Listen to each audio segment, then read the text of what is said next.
दादांनी तिकडं म्हणजे कार्यकर्त्यांमधली आणि मतदारांमधली तर हे गमावलीच आहे, पण इकडे सत्तेत सुद्धा त्यांची बार्गेनिंग पॉवर जी आहे ना ती कमी झालेली आहे. कारण आपण जरी कितीही एकनाथ शिंदेच्या बाबत बोलत असलो तरी एकनाथ शिंदेंनी आकड्यांमधनं दाखवून दिलंय की त्यांची बार्गेनिंग पॉवर ती बऱ्यापैकी कायम आहे की भाजप त्यांना सोडणार नाही. अजित पवारांकडे तो कॉन्फिडन्स नाही.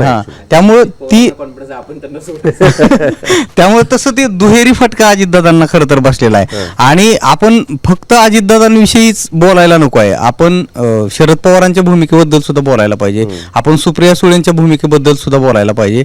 आणि आपण एकूणच आता दोन्ही राष्ट्रवादीकडची जी मंडळी आहे त्या दोन्ही राष्ट्रवादीकडच्या लोकांना बोलायला पाहिजे खरं तर. कारण ज्या पद्धतीचे निकाल आलेले आहेत, आपण जर सगळा निकाल बघितला तर आपण बघतोय की सगळेजण सेलिब्रेट करतायत फक्त अजितदादा सोडून. म्हणजे आणि सगळ्यांचा काही ना काहीतरी आहे. म्हणजे काँग्रेसला काहीतरी मिळालंय, म्हणजे काँग्रेसकडे कुठला स्टार नाही, कुठल्या रॅल्या नाहीत, मोठ्या मोठ्या सभा नाहीत, कुठला चेहरा नाही. असं असताना काँग्रेसने जे यश मिळवलंय ते म्हणजे तारीफ करण्यासारखंच आहे. अगदी इकडे बीजेपीचे तर आहेच, पण आपण सगळ्यांचं एकनाथ शिंदेचं बघूया. इकडं काय MIM असेल, MIMचं सुद्धा आपण खरं तर बोलायला पाहिजे. MIMनं जे यश मिळवलं ते असेल, म्हणजे सगळ्यांना काही ना काही मिळालंय.